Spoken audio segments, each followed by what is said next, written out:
Kamalapur railway station দেশের বৃহত্তম railway station. স্টেশনটির দাপ্তরিক নাম ঢাকা রেলওয়ে স্টেশন। রাজধানীর মতিঝিল থানার আউটার সার্কুলার সড়কে এর অবস্থান। এর নিকটতম স্টেশন গেন্ডারিয়া ৪ কিলোমিটার এবং তেজগাঁও স্টেশন ৫ কিলোমিটার দূরে অবস্থিত। পাকিস্তান আমলে ১৯৫৮ সালে এর নির্মাণ কাজ শুরু হয় এবং ১৯৬৮ সালে শেষ হয়। নব্য ইসলামী অবকাঠামোয় নির্মিত স্থাপনাটির স্থপতি ছিলেন ড্যানিয়েল ডানহাম বব্বুই। অপূর্ব সৌন্দর্যমণ্ডিত এই স্টেশনের রয়েছে মোট ১১টি প্ল্যাটফর্ম।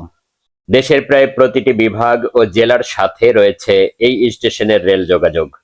এমনকি কলকাতার সাথেও আছে এখান থেকে সরাসরি ট্রেন চলাচলের ব্যবস্থা। প্রতিদিন প্রায় ১,৩০,০০০ মানুষ তাদের যাতায়াতের জন্য এই স্টেশনটি ব্যবহার করে থাকে।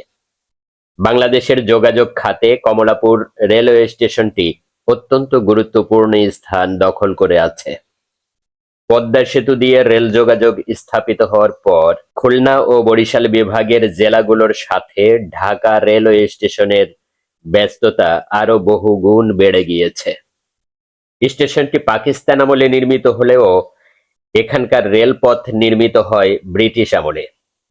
পুরনো স্টেশনটি অপর্যাপ্ত হওয়ায় ১৯৫৮ সালে এই স্টেশনটি কমলাপুরে নির্মাণের উদ্যোগ নেওয়া হয়।